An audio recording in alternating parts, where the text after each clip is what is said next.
This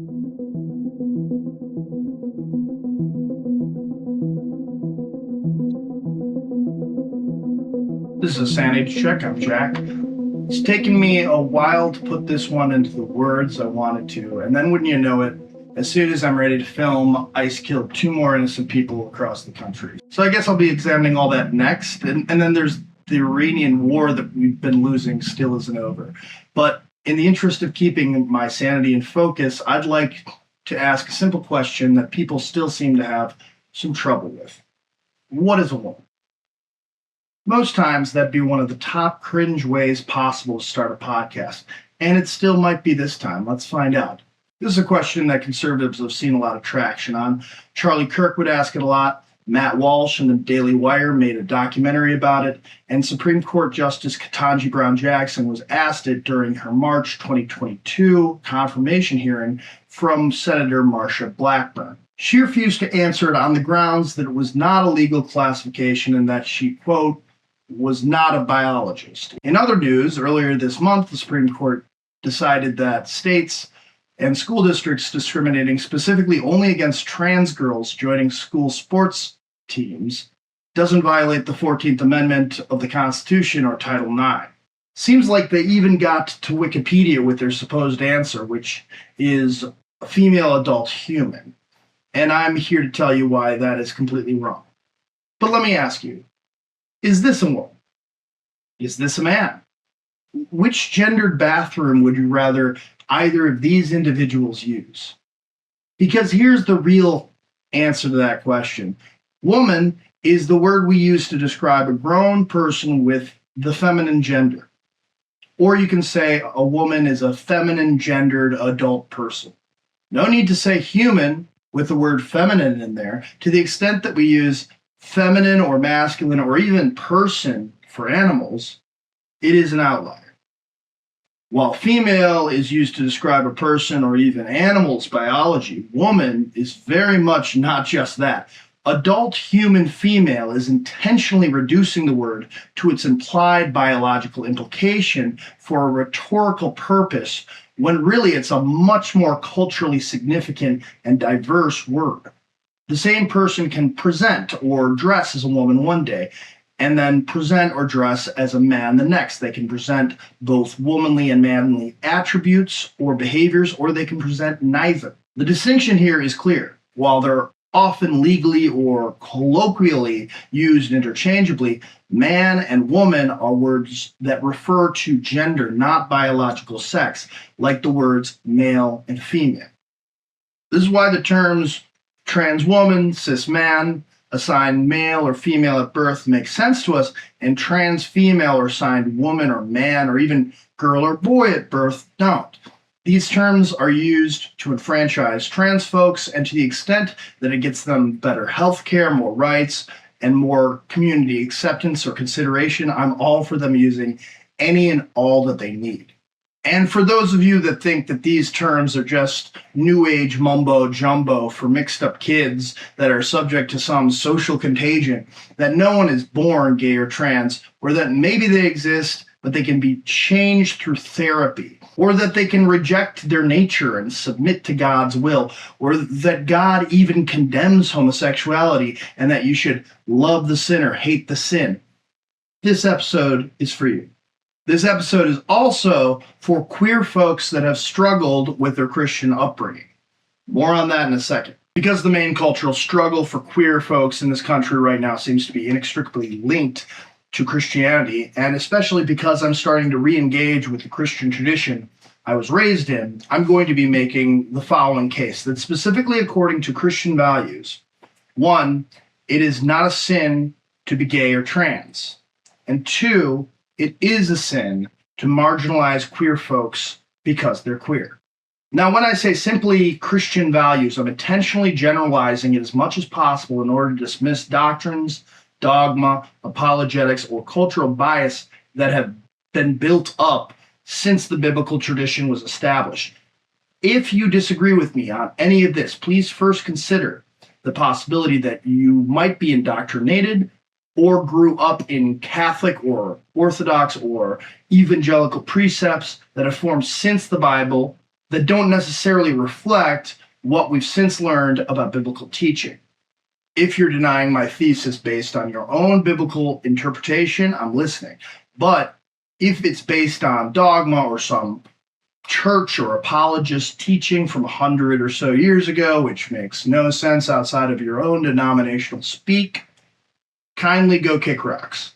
Because fundamentalists or Christians that don't know any better will often just rattle off Bible verses that condemns homosexuality, such as Leviticus 18:22 or 20:13. They'll point to the story of Sodom in Genesis. In the New Testament as well, books traditionally attributed to Paul, again, condemn homosexuality in Romans 1:26 and 27, 1 Corinthians 6:9 through 10, and 1 Timothy 1:9 through 10. And I'm only going to quote so many, so just pause or look them up yourselves if you want to read them. I'm using the New Revised Standard Version Updated Edition. The King James Version is simply not up to snuff for comprehension. But if you want to talk about gay people, please do look into King James sometime. In any case, there's no need for us to examine them all. While the words I'm using, homosexuality, which is not in the Bible, deserve some context that we'll go into, I'll stipulate that the material is in there.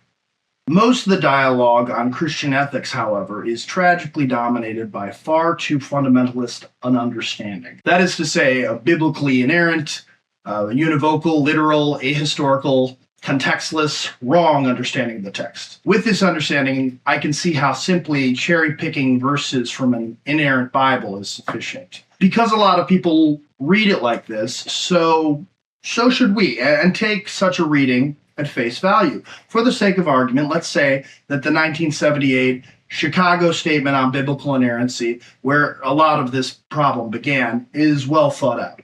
Let's say that the Bible is the inerrant Word of God. So that means that if you can find any condemnation of a vice anywhere in the Bible, that is coming straight from God, and that's a sin. Or if you can find it advocating any activity or practice, it is an undeniable prescription from God. Well then, first off is the Hebrew Bible, Old Testament if you're nasty. Even in the Ten Commandments, from the tablets which were supposed to be put there by God, modern Christians don't keep the fourth commandment, honor the Sabbath, or keep it holy. Plenty of them go out on Friday nights and Saturdays or work, and I seriously doubt if many of them repent of that. And don't come at me with Sundays, because y'all still do work and go out on Sundays. Either the sixth or seventh commandment, depending on who you ask, tells us not to commit adultery. Luckily for men, adultery is clearly outlined in Deuteronomy 22:22 only as not sleeping with someone else's wife or a wife sleeping with anyone but her husband, as women were considered akin to property. The final commandment, thou shalt not covet, explicitly pertains to all of your neighbor's property, including their house, wife, slaves, or animals. This also means that there's no explicit condemnation of premarital sex. And although it was cultural practice to pay the bride price if you had consensual sex with an unengaged virgin, the same is true and more explicitly stated for grape. Yep, in Deuteronomy 22:28 and 29, it says that if the same thing happens non-consensually, the woman must then marry her grapist. These same legal codes pretty clearly have a carve-out for men to go to prostitutes or their slaves for, I would imagine, at least somewhat coerced extramarital activities. Even though they themselves had supposedly been enslaved in Egypt, the Hebrew people taking slaves is actually heavily prescribed in the Bible, along with some pretty genocidal warfare. You can even sell your daughter into slavery or take a fellow Jew as a slave for up to 6 years. But if you give them a wife in that time, then they have to choose between abandoning her to enslavement or becoming your slave for life. Life hack. Despite the stellar marketing strategy to make the story of Sodom exclusively about what is referred now to as sodomy, read it again and the whole thing this time.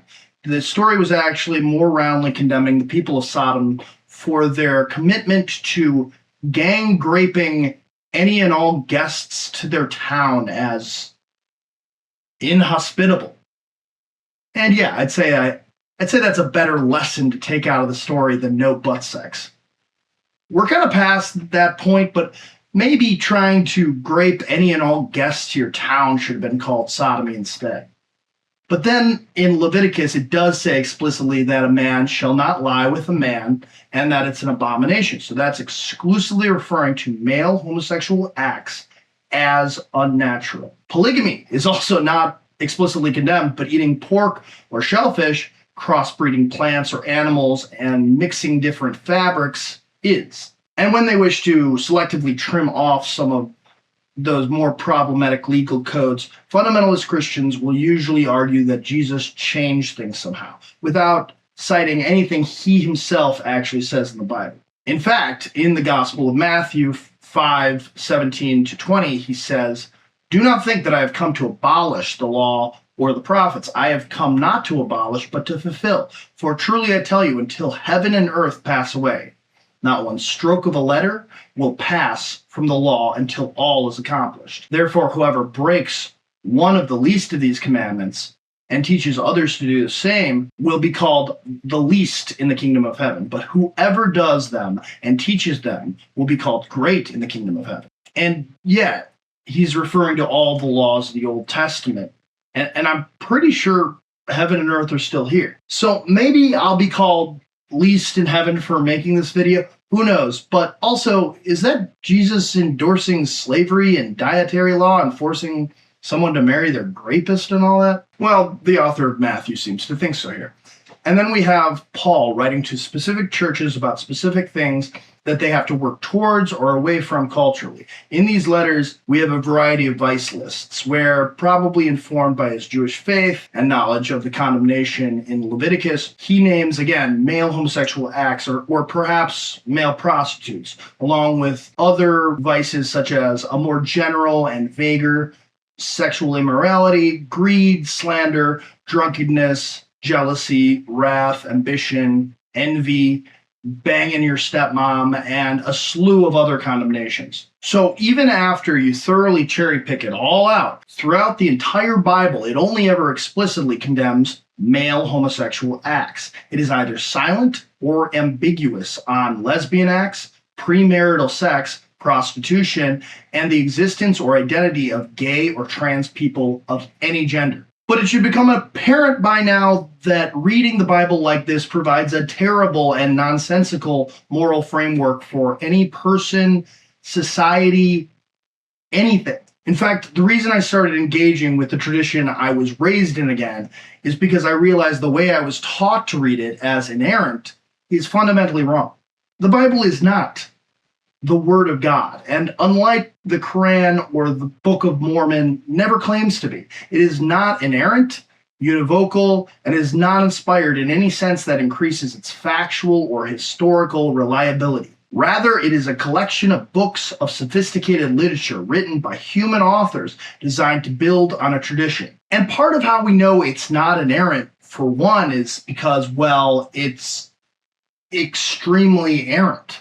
Besides all of the ethical issues we discussed and the fact that it conflicts with what we've discovered about the natural world time after time, Genesis has two conflicting creation stories pushed together. This is where we later get the figure of Lilith in Jewish mythology from. No archaeological evidence has ever been found to support any of the Exodus story as it's written, and in fact, a great deal of evidence has been discovered to suggest that the Hebrew people developed out of Canaanite culture, and even borrowed from several other ancient Near Eastern cultural origin myths for the Exodus story. Yahweh even used to be part of the Canaanite pantheon, where he was in competition as a storm deity with Baal. The prevailing scholarship on the book of Daniel suggests that it was written about 400 years after it's purported to be, to buttress its prophetic claims. The Gospels have factual and theological contradictions in what they say about Jesus, depending on which Gospel you read.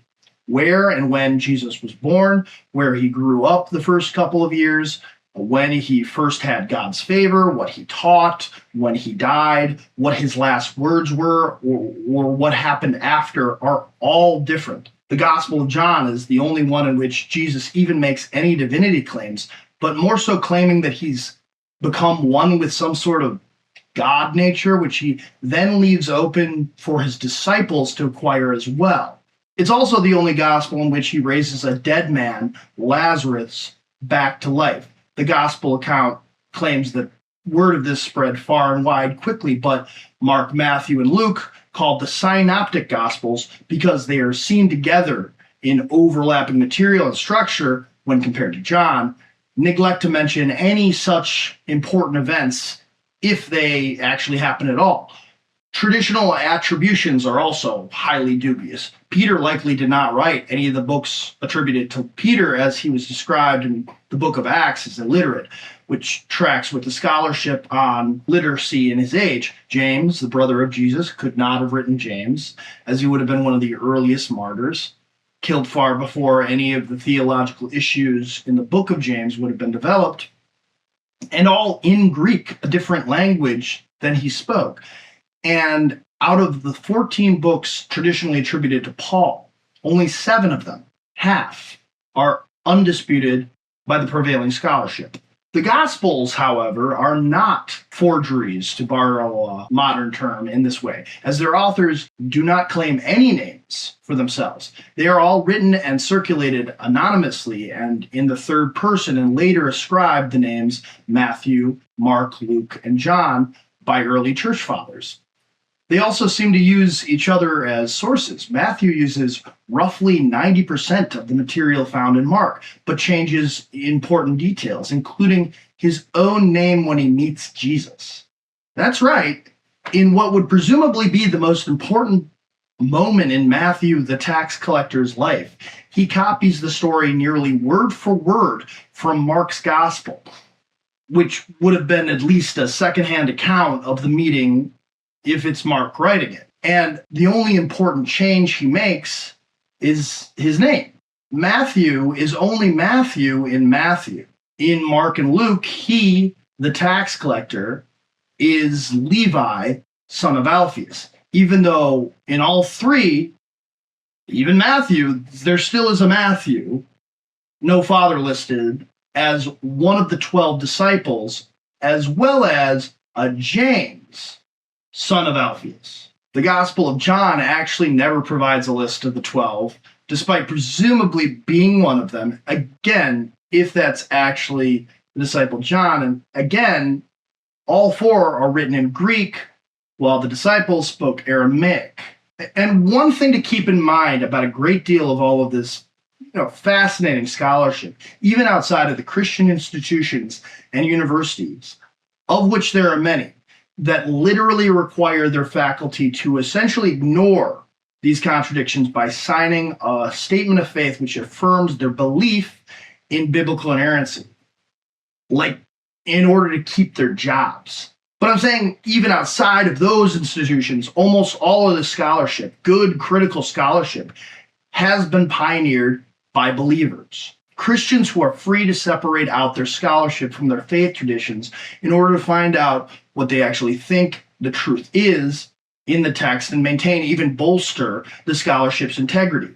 And however they get there, most of the best scholars who fully accept these realities still identify as Christians.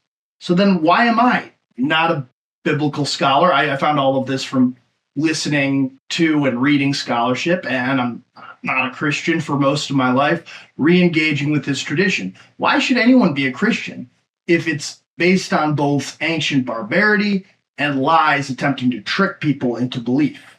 Well, let me start by saying that, in my humble opinion, nobody should be a fundamentalist Christian. And if being a Christian were simply accepting one outlandish proposition after another at face value, I'd want no part in it. That's one of the reasons I've spent most of my adult life as an atheist, because I saw Christianity in that way. I don't see it that way anymore. I actually see fundamentalist Christians as ignoring what can be called the reality of God's creation and as opposing a God-given freedom. You could even say that discovering all this critical scholarship at a time when more of it is challenging established denominational teaching by the day is kind of converting me.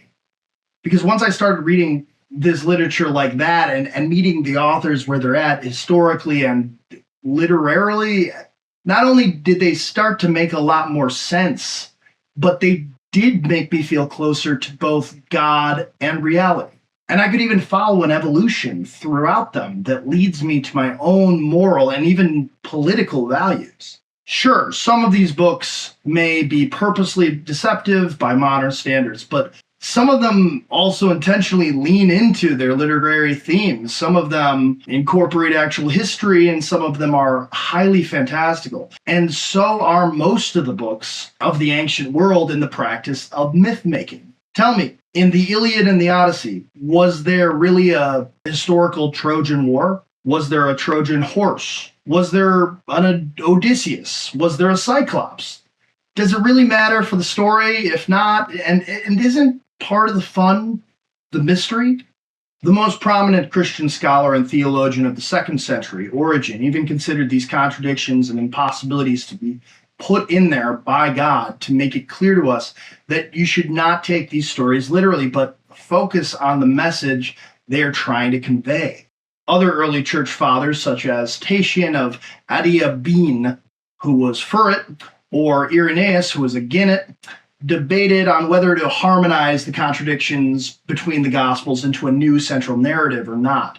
To the degree that any of these books are historical, we ultimately still have something close to unrevised versions of all four, with the contradictions intact. And then what we can eke out from the history is honestly worth all the rest and then some.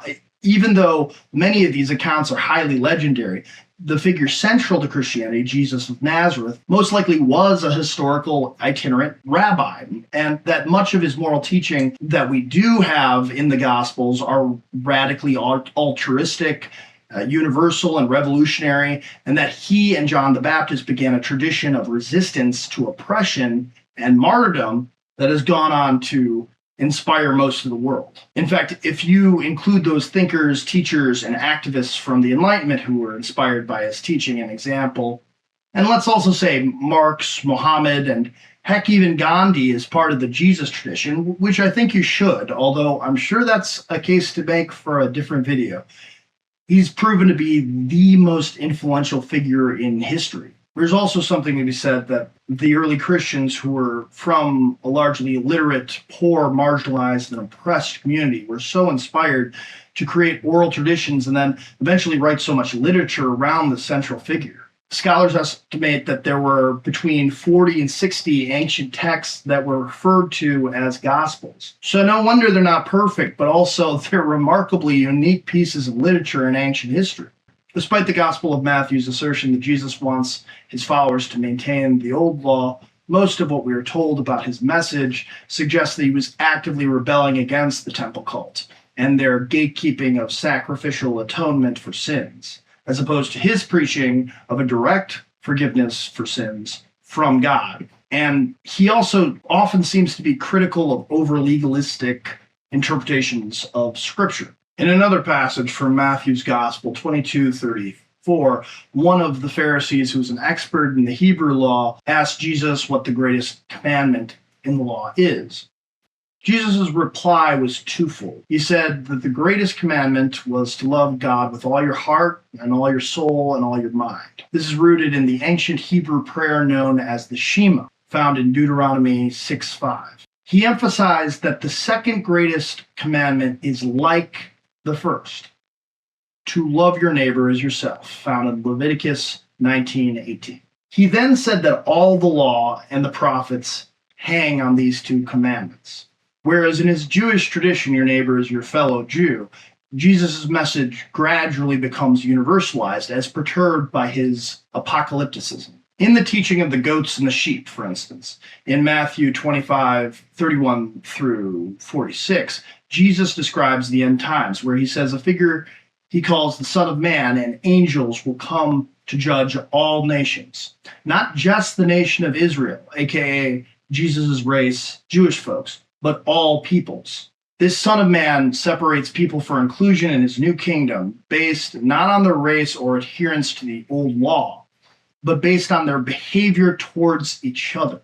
While the Son of Man uses himself as the metric in this teaching, he is also described here as a king and is identified with Jesus in his own perceived messianic destiny. The Messiah was supposed to be a prophesied leader anointed with oil, a king. He says that this king will separate the sheep from the goats, one on his right hand and one on his left. The ones on his right hand are blessed because when he, the king, was hungry, they fed him.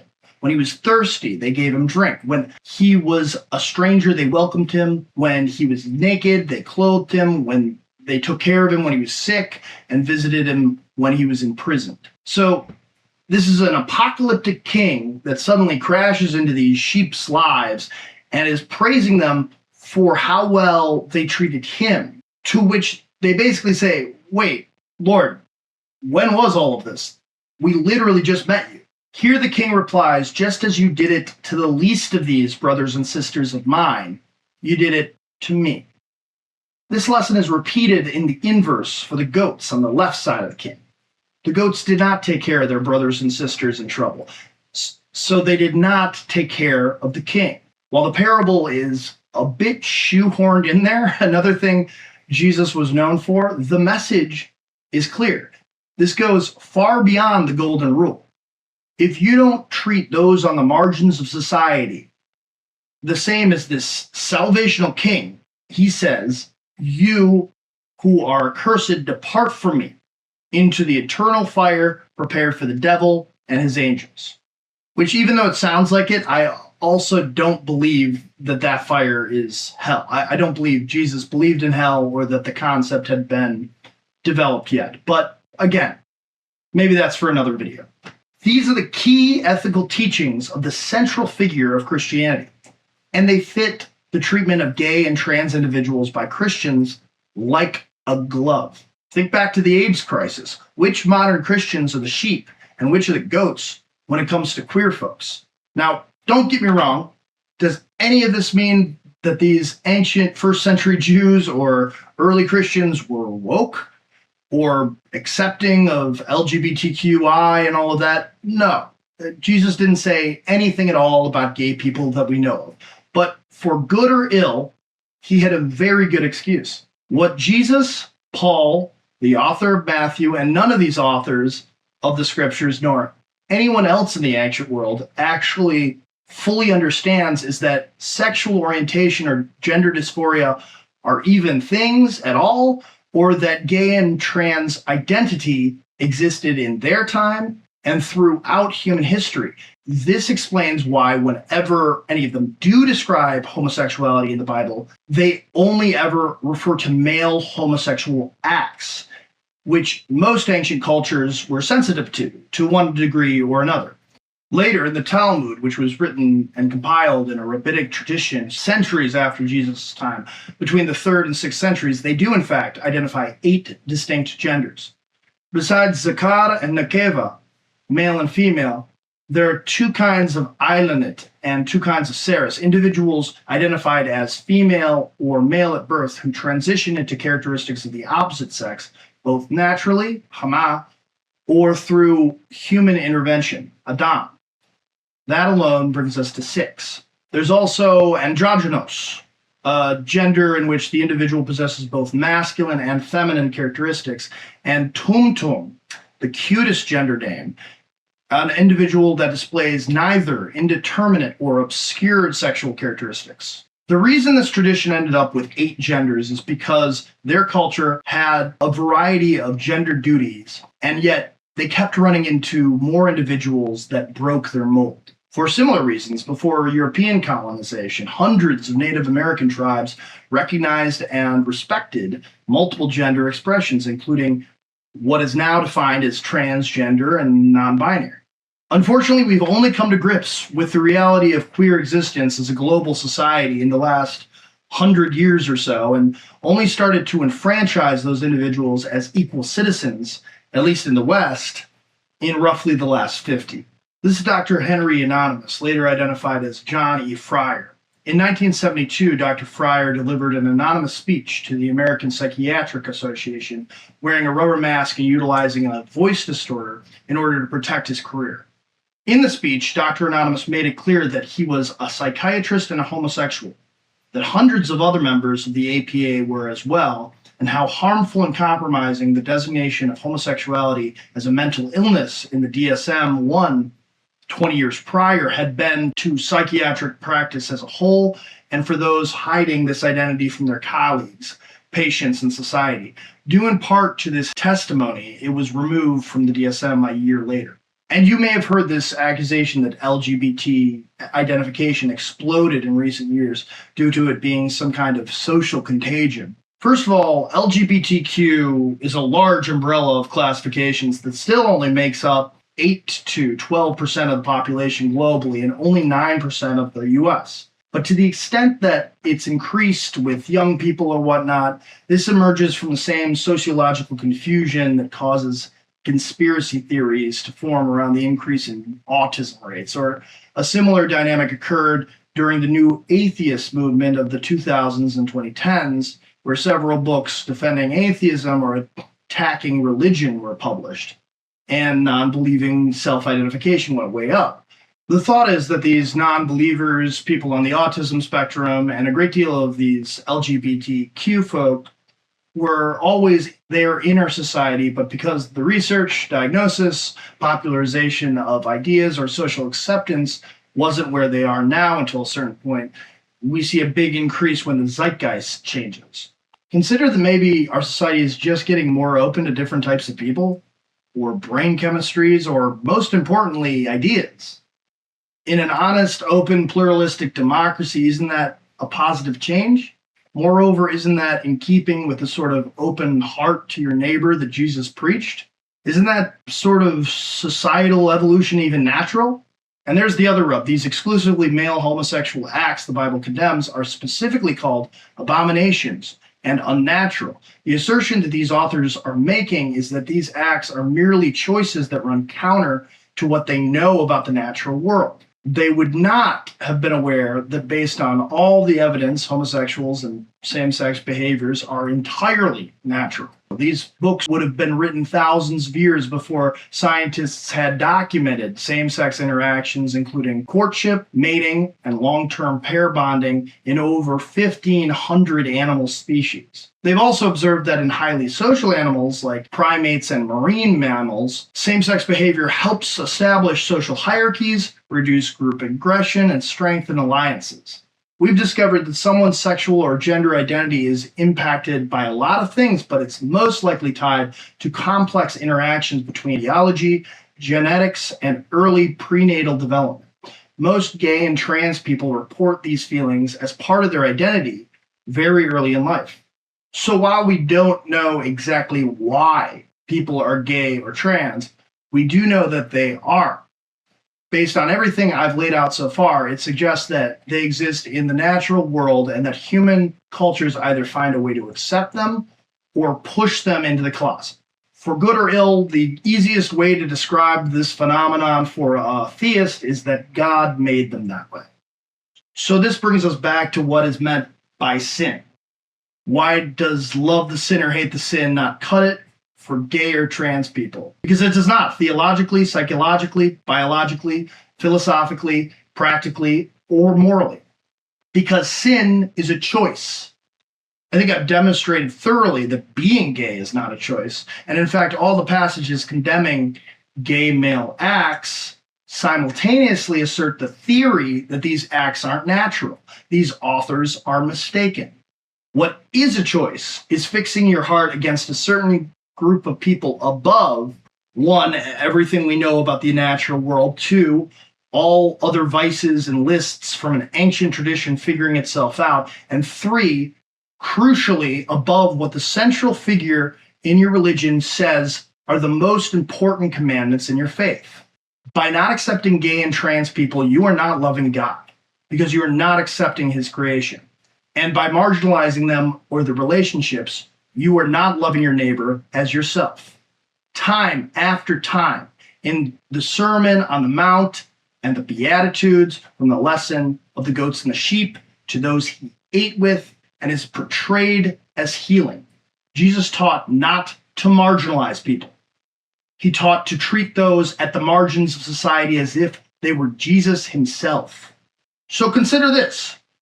If a gay Jesus came into your church with his partner, John, the disciple that Jesus loved, as a Christian who accepts the nature of God's creation, you should accept and make them feel welcome, right? I mean, even if you think Paul is a prophet, you know he wasn't fully aware of healthy adult same-sex relationships or that it was natural, but you are.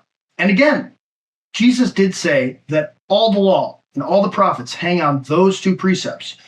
Love God completely and love your neighbor as yourself. So by not accepting Jesus and John into your church or even being judgmental of their relationship, you are doing neither of the two key commandments of the central figure in your faith tradition.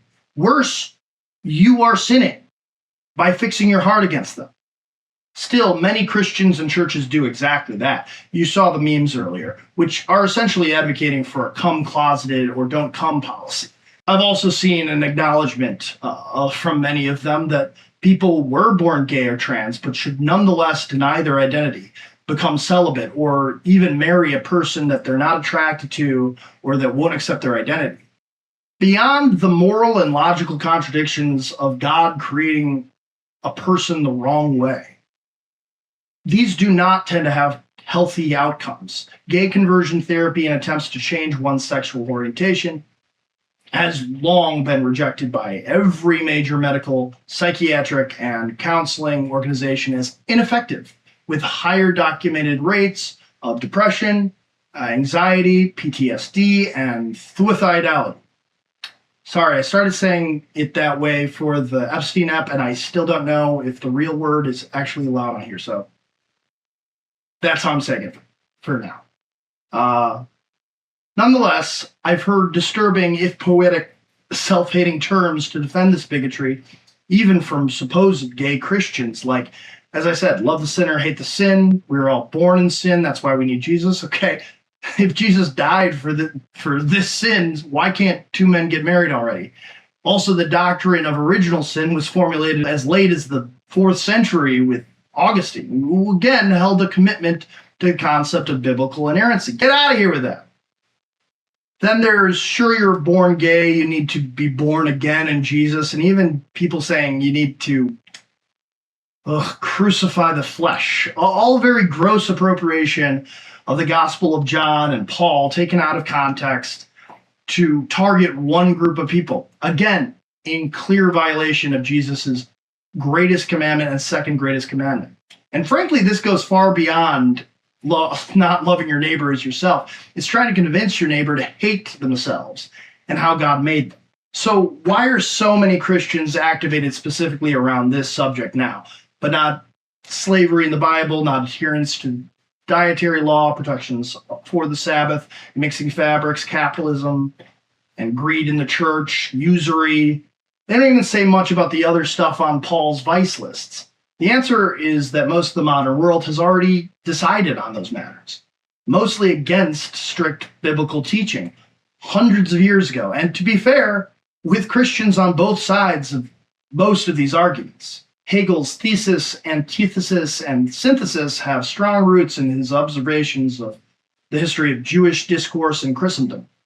He was a Lutheran, after all. Honestly, it's a shame with how much Christianity has helped shape the modern world, how many Christians choose to turn their back on it. I'm also convinced that far from piety or obedience, the selective existential dread that Christians have, particularly around this subject, is from the knowledge of where this is going. If they accept openly gay or trans parishioners, they'll eventually have to treat them like equal humans under God. It'd only be a matter of time before they'll have to accept some of them into their clergy. Openly, I mean. There are plenty of gay people and plenty of clergies. Then there's only a matter of time before their churches will have to marry them. And that's why they're fixated. If only they could see that keeping openly queer people out of their communities is the biggest sin of all, because that's essentially seeking to cut these people off from connecting with God within a community, because otherwise a tradition that they like, which has evolved countless times, will evolve once again in a way that will make them uncomfortable. And they're so blinded by this selfishness that they'll deny reality and try to make people choose between rejecting God or rejecting how God made them. And I haven't even mentioned people born intersex with several sex characteristics. They're about 2% of the population, the same as redheads, but presumably still made in God's image. Could you imagine if a church wouldn't accept redheads unless they dyed their hair forever? So what do we do about all this? Well, I think we all know LGBTQI folks who have been raised in the tradition and had it robbed of them by a bigoted atmosphere. And if that experience left a bad taste in your mouth, I'm sure it did, but to the point that none of this speaks to you, I get it. There's nothing wrong with separating from Christianity completely as long as it's like this. There is some good news on that front, though. Some mainline churches are becoming affirming, performing same-sex weddings, etc., and denominations such as the United Church of Christ, the Episcopal Church, and the Presbyterian Church include explicitly inclusive language requiring their churches to offer weddings with a different pastor or priest if necessary. So here's hoping that catches on and more churches change one day, enough to welcome you back. But if that's not your calling, then that's not your job. But also, if you like any of my arguments here or rhetorical frameworks and wish to reclaim your birthright or pursue some sort of salvation for yourself, Christianity, or humankind, if you feel like I do, a righteous indignation about all the distortions I've laid out, maybe you should just go back to church. Any church. I mean, if we're in the right here, we could eventually change every church sooner or later. Don't we, in fact, have a godly duty to fight for our gay and trans brothers and sisters to be recognized? Isn't this a spiritual holy war we have on our hands? So, yeah, go back to your Protestant, Catholic, or Orthodox churches, even mega churches, especially mega churches, and ask the pastor if they believe in biblical inerrancy and why. Ask them if they believe in slavery and polygamy and why not. Ask them if they think God made gay or trans people as part of the natural world, and if so, does he want you to have equal rights? Use any and all of what I've said, develop more of your own arguments or beliefs, and keep pushing these blind, selfish brothers and sisters in Christ to see the light, to adhere their faith to the nature of God's reality and the commandments Jesus said all the rest hang on. Bring your partner. Do-si-do. Demand that your relationships are no lesser than theirs, that you are equal to them in God's eyes, that you should be accepted into the church or into the clergy if you feel called, that your relationships are natural and should have the church's blessing. And then make it clear to them that not doing so is a sin. And to any preacher who refuses to officiate a gay wedding on ideological grounds, as a follower of Jesus, you simply have to love the sinner and hate the sin. And to all those Christians or churches who agree with any of what I've said here, even the mainline churches, for God's sake, stop backing down to these fundamentalist talking nonsense. Lead with this stuff. Engage. Fight.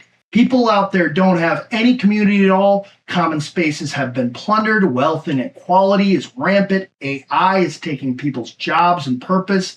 And yet, church attendance is way down. It's not because people don't need this message. It's because people need to see that it's a message with moral clarity that you're willing to fight for. Think of Jesus' example. These bigots are overly legalistic Pharisees and money changers. Throw over some tables. Defend your queer brothers and sisters and their rights. Eventually, hopefully, one day, the truth will rise above the hate. Otherwise, I don't imagine I'll have a church to come back to, and my Christianity will remain relegated to saying the Lord's Prayer in private just like Jesus instructed. But anyway, what do y'all think? Am I crazy, or is this a real religious zeal I'm feeling here? Is your church on the same mission? Reach out. Maybe I will come. Did I get some details wrong? I must have. Let me know. Or like, subscribe, comment. Even come on the show. Debate me. Rebuke me. Someone I met actually rebuked me in a chat for talking about this stuff. I've never been openly rebuked, but I'm sure a lot of people have thought it before. But above all, thanks so much for listening. And until next time, God bless you.